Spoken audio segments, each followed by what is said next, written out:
Your company's never going to thrive if your goal is to just take care of the customer. You have to put a system in place first and say, this is the system for which I'm going to take care of the customer. We always joke and say, heavy is the head that wears the crown. Welcome back, everybody, to the Mo Money, Mo Problems podcast, a podcast dedicated to the trials, triumphs, and insights of green industry business owners and their employees. I'm your host, Matt Foreman, and today we have Bob Diamond with us, General Manager of Outdoor Makeover and Living Spaces out in the Atlanta area. Bob's got over 30 years in the green industry, and today he's helping run a company that focuses on high-end outdoor living, everything from landscaping, hardscaping, pools, outdoor kitchens, and full backyard transformations. Bob, honored to have you on here today. Thank you for being here. Pleasure. Thank you. All right. So you are the general manager. I would love to know, because I'm always so excited to speak to general managers of companies, because you get a choice to make to either jump onto a company, start your own, do whatever. You've chose to become a part of this company and really help make it to what it is today. How did this journey work for you? Like, where did you start and how did you end up where you are today? Wow. So I owned my own loaded company here question, in Atlanta for 18 years. And eventually I worked on the manufacturing side and distribution side. And the owner of the company, Naveed, was one of my clients. So I worked pretty closely with him and built a relationship. And eventually the two of us decided to join forces. And that was a little short of 6 years ago. Okay, awesome. So, And it was just right time, right place, right opportunity. and when you joined, it was Outdoor Makeover. Was it the business it is today? Did things change from when you started to where it's at now? It's definitely evolved. I believe we were at about 5 to 6 million when I started. Now we're running. Last year we completed 15 million. We'll hit 17 this year, and we've added product lines. Whereas we were mostly a landscape, hardscape, outdoor makeover 5+ years ago. Now we've added lines over the years. We've added expertise in pools, in porches, anything on the exterior of the home at this point. And so that's come over time. We've added the lines to try and give the customer an opportunity to have one company turnkey do the entire project. That's awesome. So what would, if there's any kind of like one lever, or maybe it's a multiple levers, what would you say that you would attribute that substantial growth to? I mean, from 5 million, to 15, many plateaus along the way that I see other owners hitting. Obviously, you seem to have blasted through those. What were the things that you would attribute that growth to? Our team talent. To be honest with you, we had to define who our customer was first. We did that. But everyone can do that. If they're focused, everyone can define exactly who their customer is and who they're going after. But we had to define who our team was going to be. We had to define what type of talent they needed to bring to the table before we would hire them. We had to define what value there was, and how we would determine when we added a team member, what their previous experience was.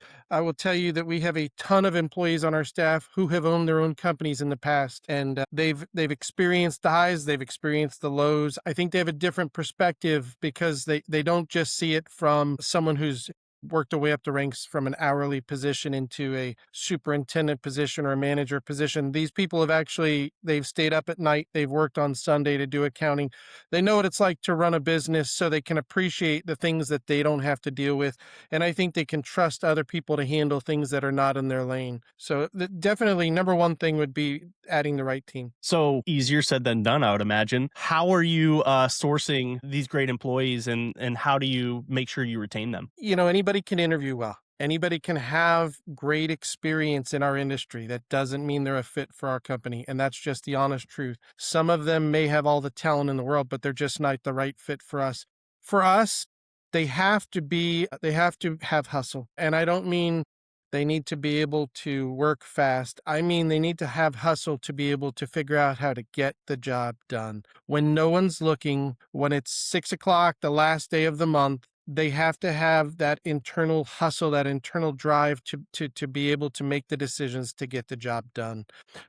We've had plenty of great quality people, very intelligent, great people come through the door. Additionally, somewhere around the 60 to 75 day mark, we see whether they're a fit or not. And you can't necessarily see that day one. So we are not afraid to, when we see that they have all the intangibles, We're not afraid to bring someone in, invest in training them, set them up for success, give them the opportunity. But we definitely keep training and monitoring them because we're going to see somewhere in that 75 to 90-day mark, we're going to see the light bulb go off and we're going to see them just slip right into the team, and it's going to all make sense to them. And we have to give them that time in order to see who works it out and who's a good fit and who's not. And I think that one of the things that we had to overcome that I think other people struggle with is forgiving ourselves when we decide 60 days in, 90 days in, this is not the right fit. Sometimes Mm, I think as managers, as owners, we keep people because we have a hard time agreeing that we failed. And so for us, it's success for us to be able to get to the 90-day mark and evaluate. We give them a probation period for that first 90 days, and we're open with them up front and say, this isn't going to be for everyone. You may not like this. You may choose to leave, 75 days in. But we find that the people who make it 90 days in our company make it a good long time. awesome. And so how Yeah. about retention afterwards? Because obviously, like, everybody wants high level talent, and I would imagine that when people are seeing people working for your company, that there's the assumption that, okay, they have high level talent. Like, what are you guys doing to make sure that you're retaining that? Well, I'd love to say opportunity. There is opportunity, but there's opportunity everywhere. If you really honestly have the hustle and the experience, you can go anywhere and succeed. I think a list of things. One is everybody at our company has a seat at the table.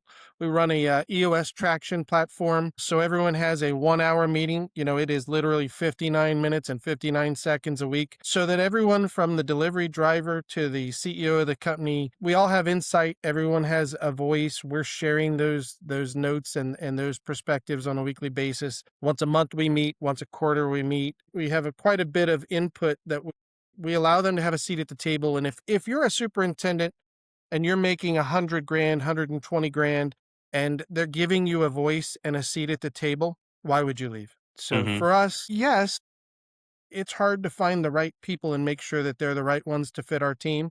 But the ones that fit our team, the ones that thrive, the ones that make it here past a year, there's no reason for them to leave and go elsewhere. What is it that they're chasing? They're not chasing more money because we make sure that we're paying at the top of the competition's line. We're giving them a voice. Most of the time that's what they want, is they want an opportunity to speak up and be a part of the decision making, and they want their voice to be heard on how things could be done better. If we treat them right, there's no reason for them to leave. Yeah.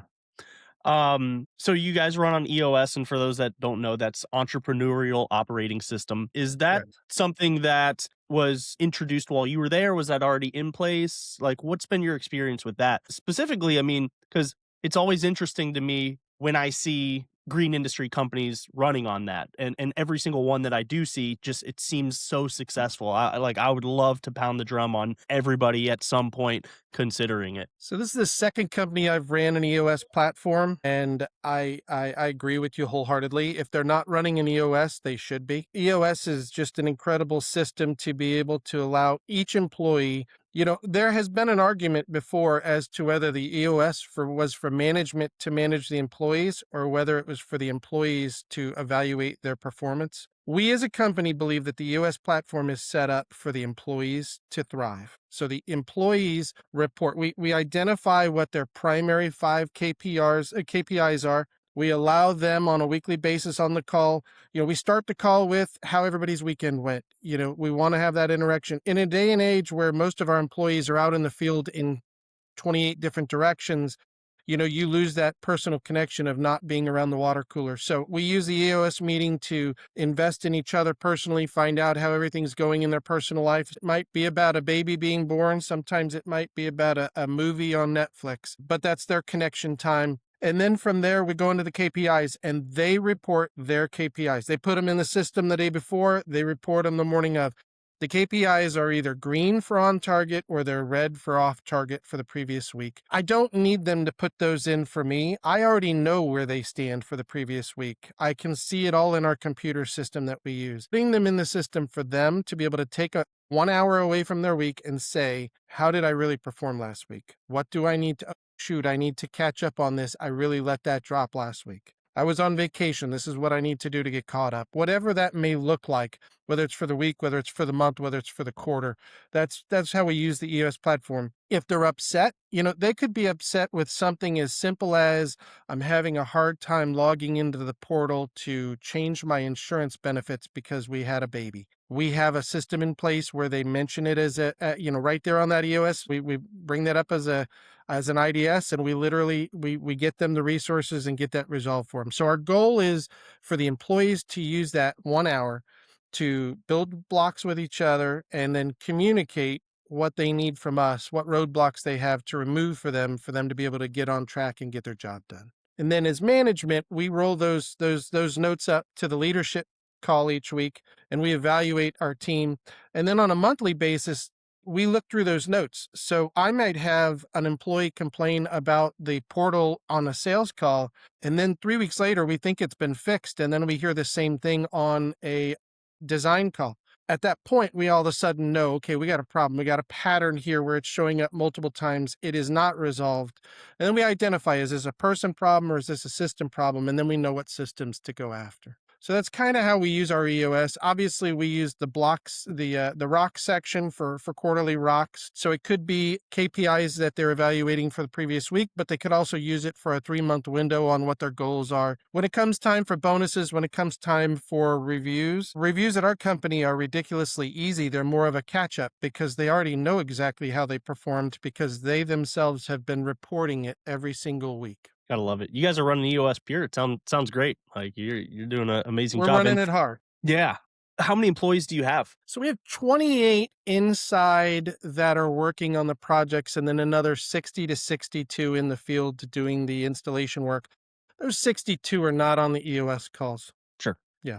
But I So mean, you can imagine. I mean, anybody listening to this that has a team that's probably substantially smaller than what Outdoor Makeover is running right now, you could probably find yourself in over your head just trying to manage those employees. And so this is just a really good insight on how to not just manage multiple employees, but listen to them and know where those issues are. And I love the idea of employees holding themselves accountable with, I mean, something as easy as that visual scorecard for what those KPIs are. So yeah, once you hit a certain threshold, I mean, it just makes so much sense to run EOS. It's going to be probably one of the best things that any company does once they hit that level of needing that not just management but the intentionality with their team. yeah. Yeah, you can't say they didn't listen to me because we're literally listening to them, and we have a Hmm. controlled environment where they can say anything they want to say. They can say, I don't like the way we're getting deliveries done. I don't like the way that we're following up on the completion letters. I don't like the QR code. Whatever issue they run into, we have a defined moment every single week where we go over it. And they'll through the week, we have an executive assistant, her name's Andy. And throughout the week, if they have something come up that they think, oh, I should bring that up on the L10 call, they'll actually text her throughout the week, 6 days a week, and they'll say, hey, add an IDS for such and such. And the reason we do that is, they may on Tuesday have an idea that's a great idea. Hey, we need to change the templates for a fireplace. It's not including this. But by Monday the next week, will they really remember it? So we want them in real time with absolutely no headache. We want them to be able to say, here's an idea. Let's bring it up on that call. Yeah. It's awesome. Yeah. And so totally get the seat at the table thing. Yeah. I mean, they would have to know that they're probably not going to get this level of support and the ears that they're going to be getting at another company. So yeah, you guys, I can already tell, just do an amazing job of taking care and listening to your employees, which is always very important. And again, really hard to do as you scale up too. So I want to talk a little bit about your operation. So do you guys have minimums on projects? We do 20,000. Okay, 20,000. And you guys are also charging for consultations, right? We do. Yeah. So we Awesome. have Why is 3 that? entry levels. We're really not charging for the consultation. We're charging for the design work that goes along with it. And of course, if they hire us, it gets credited towards the job. But what we're trying to do, 2 things. One is we're trying to eliminate the tire kickers who just wanted a free design. And 2 is we're trying to make sure that there's skin in the game on both sides. If you have an engineer, a permit officer, and 3 designers working on every single project, You don't want to have 40% of those being who were planning on just getting a design from you and then having their lawn guys do the install on the weekend. That's what we're trying to avoid. Gotcha. And Yeah. so obviously big projects, what is it that you typically see that makes a homeowner feel comfortable in spending that amount of money? Like, are you still seeing people that are getting sticker shocked with the pricing? And if so, do you have to like talk them through and help them understand? Because obviously a substantial amount of money for a project. Yeah, that's a great question that we talk about a lot at our company. Here's what I would tell you. When they call us, they've already decided that they want to do the project. They most likely don't understand how much it's going to cost yet, but they know what they want to do. So our sales team is really all designers, and our sales team is not set up to follow an aggressive sales process. It's set up to follow a very strong listening method. Listen to what the customers tell you they want. Listen to the husband, listen to the wife, listen to the kids, evaluate what they want, evaluate what they have, get all of the measurements, get all of the details of the property. Ask them what their budget is, find out the value of the home, take videos, take pictures, get the topography of the back of the house. And then from that point, it gets submitted to the design team. Every Monday morning, myself, the design team, and our permit officer get together for half a day on Monday. And we go through every single design that's been submitted. We evaluate, okay, here are the videos saying this is what they want to do. Here's the base map with all the measurements. We have the permit officer on that call because she will literally, as the video is going on, she will be verifying, okay, that address is outside of the Chattahoochee corridor. Yes, you can do that. Or no, there's a variance going through the backyard. You're not going to be able to do what they've requested, but maybe we can do this instead. So we always tell our customers, if you want a random quote, sure. We do in fact have an AI chatbot that we can actually give them a budgetary number that will get them in the range of what their project will cost right there at the very first initial meeting. It takes us less than 10 minutes to give them an estimate. Now that range is a 20% high or 20% low. So the customer, we tell them this is for you to talk about. Budget is not accurate numbers yet. So we'll give them the range on what they're looking at based on what they've asked for. Sometimes they'll say, this is my budget. Tell me what you can achieve with this. And, we just have to listen to what they're asking for. But the design team will confirm what is allowed to be done. The customer could ask us for a pool and it not be allowed in that property. We don't want to be the company that just goes out there and gives them a quote, and then we find out after they sign up, after they give us a deposit, we find out 6 months later through permitting that we're not allowed to do that work there. And I don't think that the customers are very happy if they get that experience. So our customers are told at the very beginning, before we even come out, yes, we will happily give you a quote. Yes, we will happily give you a design. It could be 2D, it could be 3D, it could be virtual. We will give you those options, but we're going to verify that what you're asking for is allowed to be done at your property before we even give you the design, because we're not going to waste your time or ours. So we take that step. It's worked incredibly well.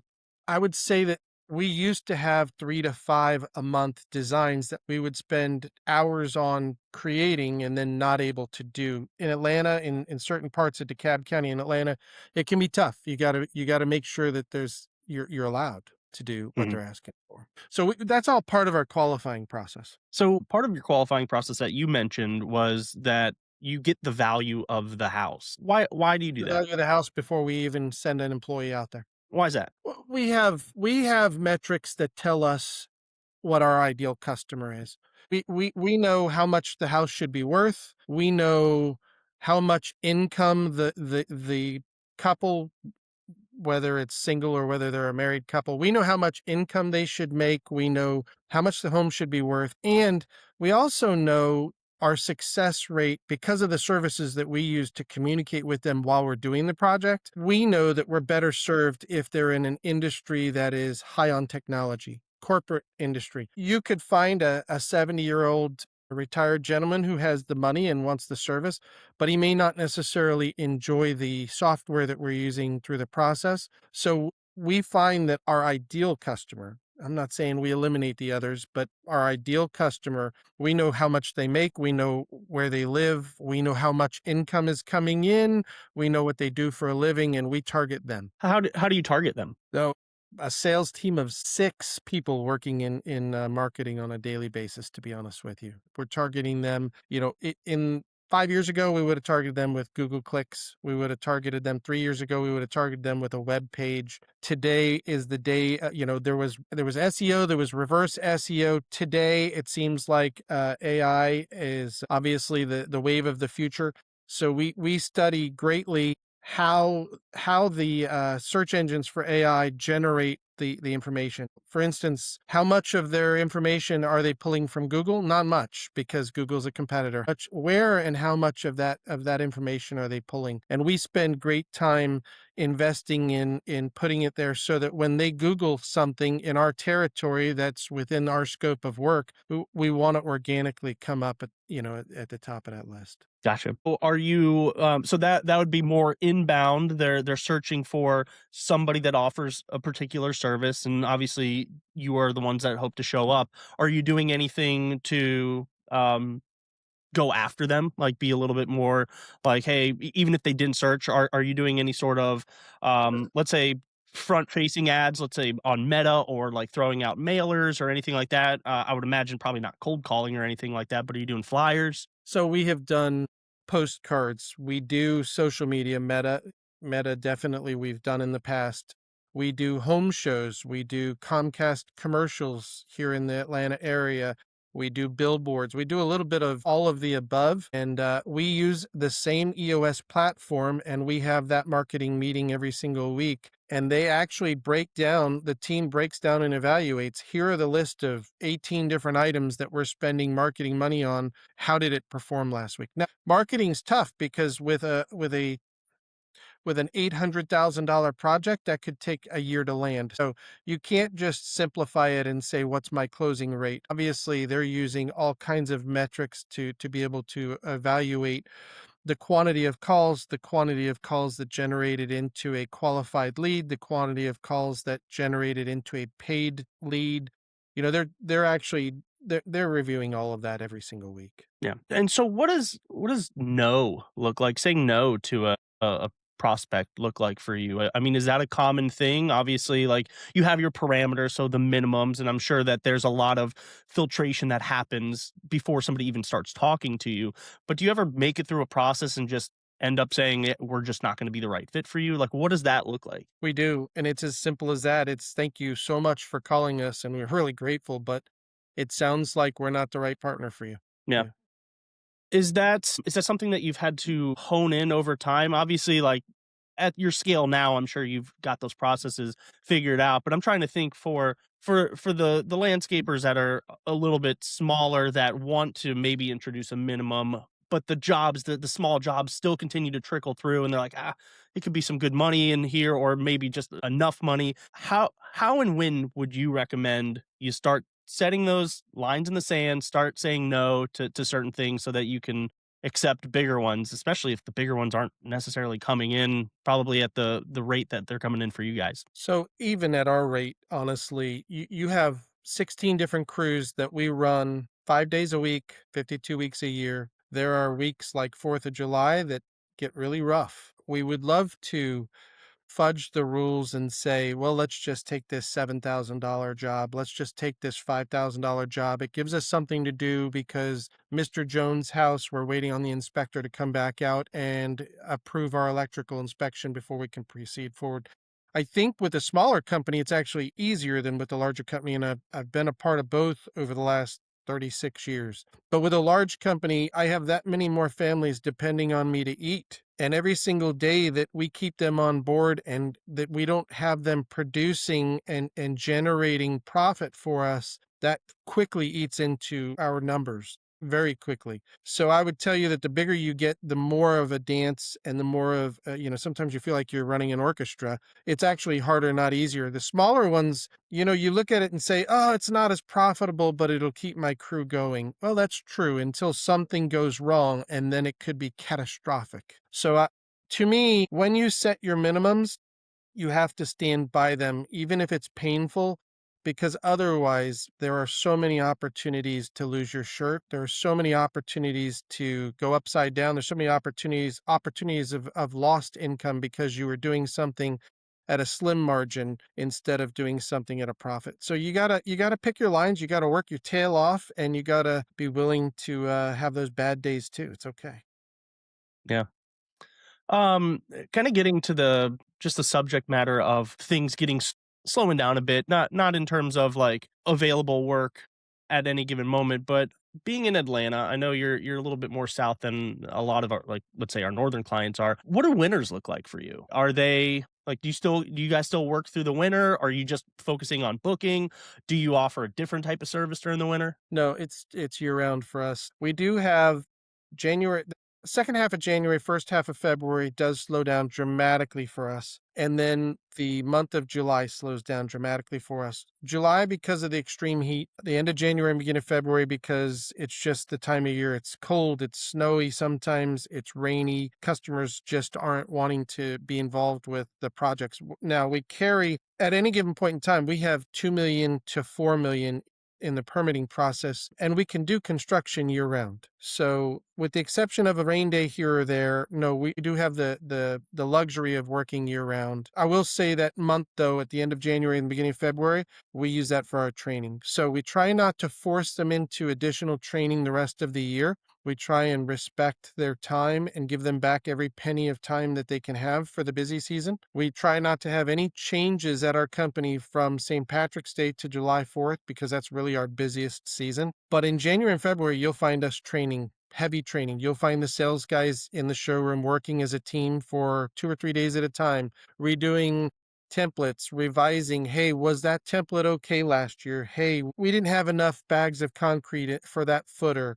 Whatever that may look like, breaking it and putting it back together. Sandler training for sales training, operational training, training to certify people in how to build pools, maybe new people who've joined that don't have experience in pools that we want to get them trained during that time. So we use that month as a training season. Gotcha. Okay. And so, I would imagine you guys have everything dialed in terms of preparing for those slow seasons. I know a lot of people, like even with the seasonality of knowing that, hey, winter could probably be pretty slow. Sometimes it's tough to try to maintain your crews, and you don't want to just say, okay, like we'll hire you during like back during the busier seasons. So if you can kind of think back, because I know you've obviously had tons of experience in the space for a long time. What would you say to somebody that is trying to make it through a winter, retain their crews, but like the phone's not ringing? I would say you don't want to retain a crew at your own detriment of the company. I would say to you that the number one focus is protecting the company. And if that means that you have to lay someone off, it's a tough decision, but your responsibility is to the best of the company first.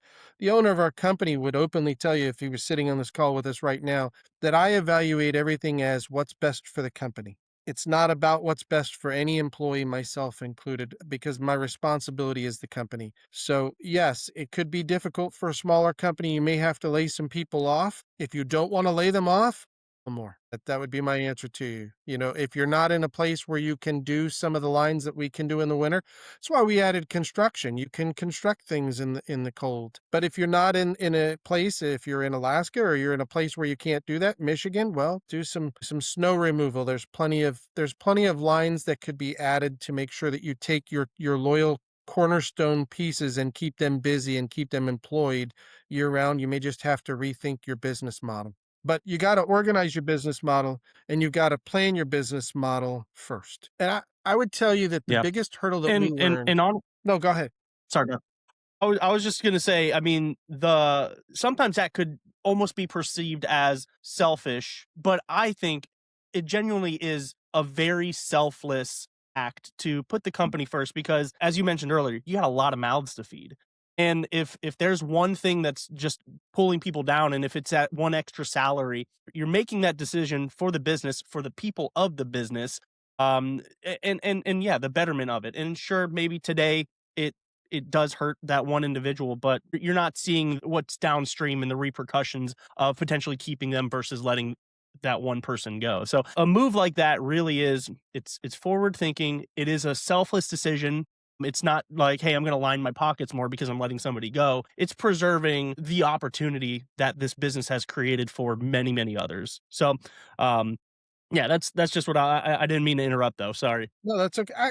When you're talking about the men and women who are running these companies successfully, we all want to take care of the customer first. And as business leaders, we think our employees are our customer. So we're gonna count those employees as our customer. I want to take care of my customer. I get it. We want to take care of the customer at every level. But your company's never going to thrive if your goal is to just take care of the customer. You have to put a system in place first and say, this is the system for which I'm going to take care of the customer.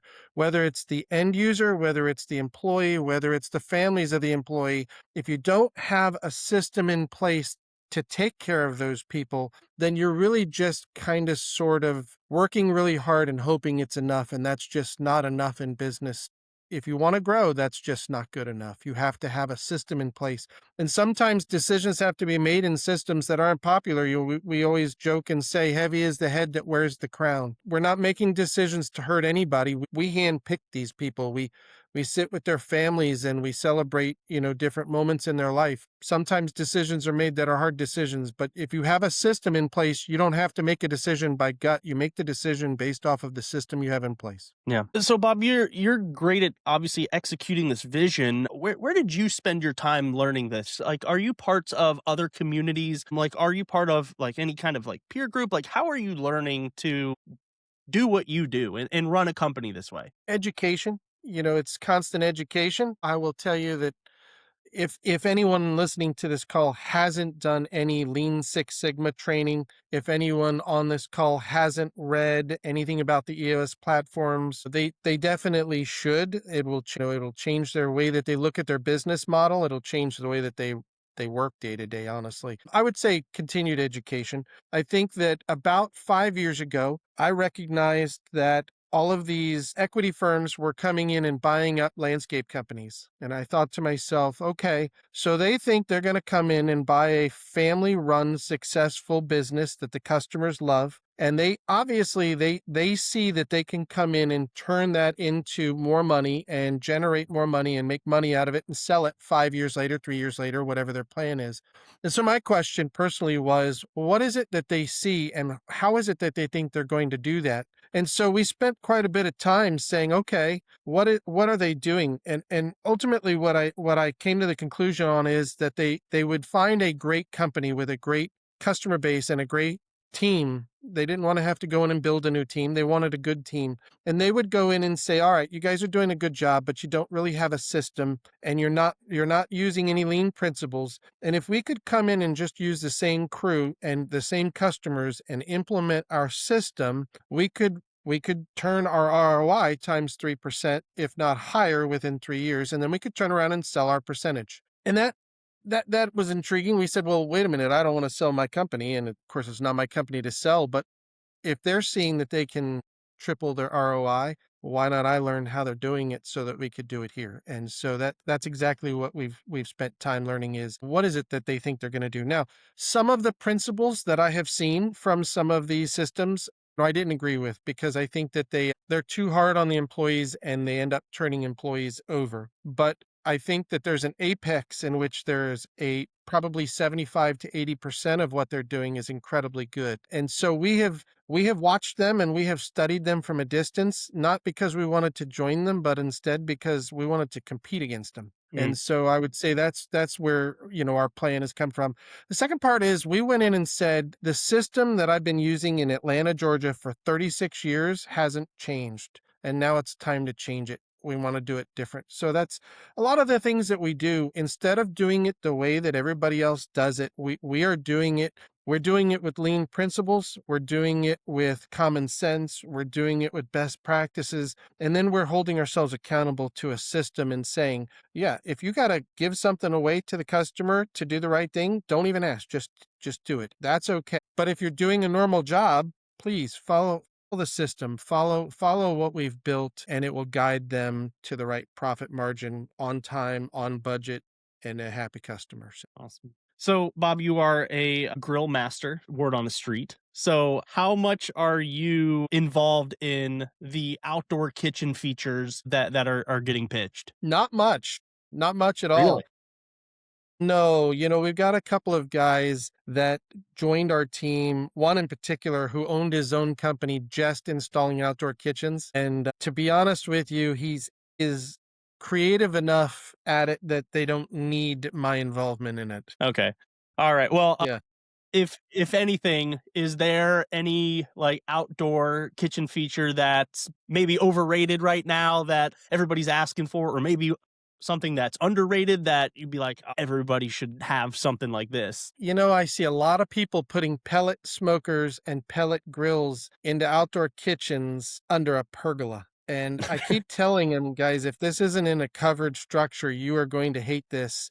And oh, I'll put a cover over it. And each time I think to myself, yeah, but the damp moisture in the air alone is it's going to make those pellets turn into concrete, and you're not going to be able to use this thing a year and a half from now.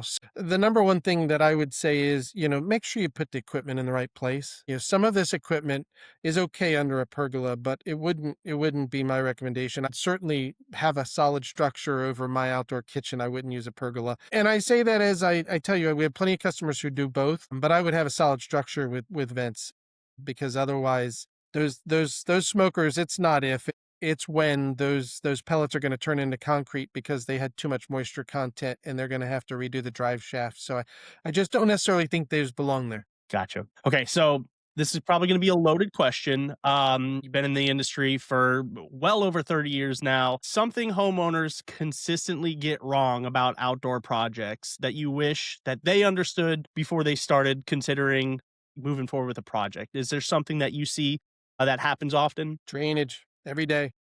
They want the sexy project above ground, but they don't want to invest the money in the things that they need to fix before they do those items. And so you have $100,000 project, and they want to get it down to 75, and they leave the sexy above ground items, but they remove the drainage problems. And then a year later, they're having to pay us to come in and do the drainage and redo some of the project because we had to rip it up to do the drainage. If they've got at least in Atlanta, Georgia, where, obviously we have put a lot of homes in a tight area. If there's a drainage need, first of all, customers don't understand how pricing should be for drainage. So drainage should be one of your highest ROI items. And second of all, drainage is the most important thing we should be doing at these homes most of the time.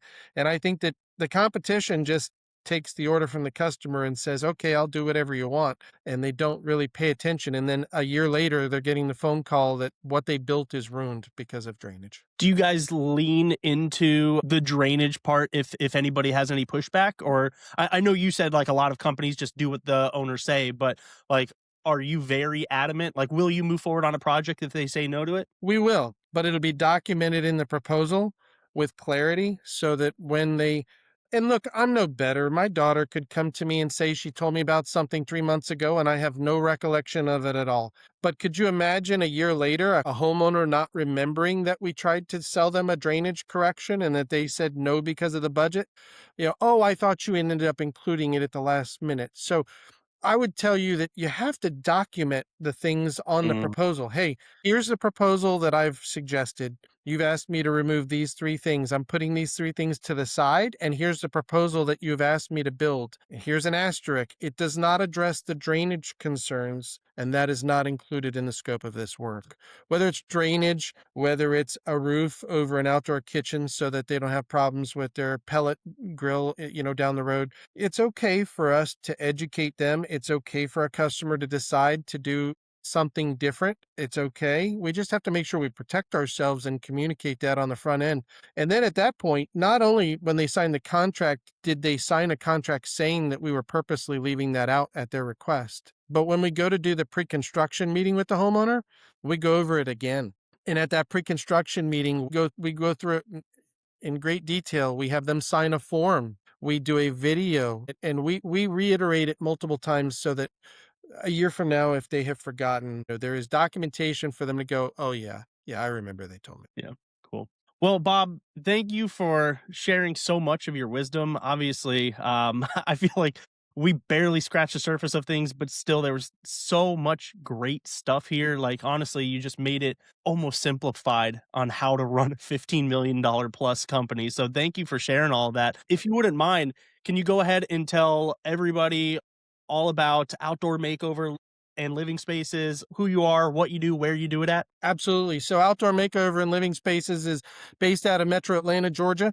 And we cover anything on the exterior of the home, but we specialize in a living space. And that means anything to do with that living space: drainage, lighting, patios, entertainment space for the kids, entertainment space for the adults. It covers, it might be a pool, or it might be a 2-layered pool with a hot tub. We cover anything that they ask for, with the exception perhaps of small things like pine straw and flowers. We're looking at larger projects, and our goal is to be the largest high-end residential provider for construction here in Metro Atlanta, and maybe someday moving forward, we'll expand that to another market. Right.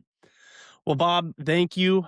Everyone, that is a wrap on this episode of the Mo Money, Mo Problems podcast. So, huge thank you to Bob with Outdoor Makeover and Living Spaces for coming on, breaking down what really goes into high end outdoor projects and running a high end large company. So, if you got anything out of this episode, do us a favor and go ahead and share it with someone else in the green industry. Leave a review, comment, do all the stuff below. But thank you again, Bob, for taking the time to be here. It was really great getting to meet you, learn a little bit more about you, the company, and I really hope we get a chance to follow up on this. Thank you, Matt. All right, it's been a pleasure.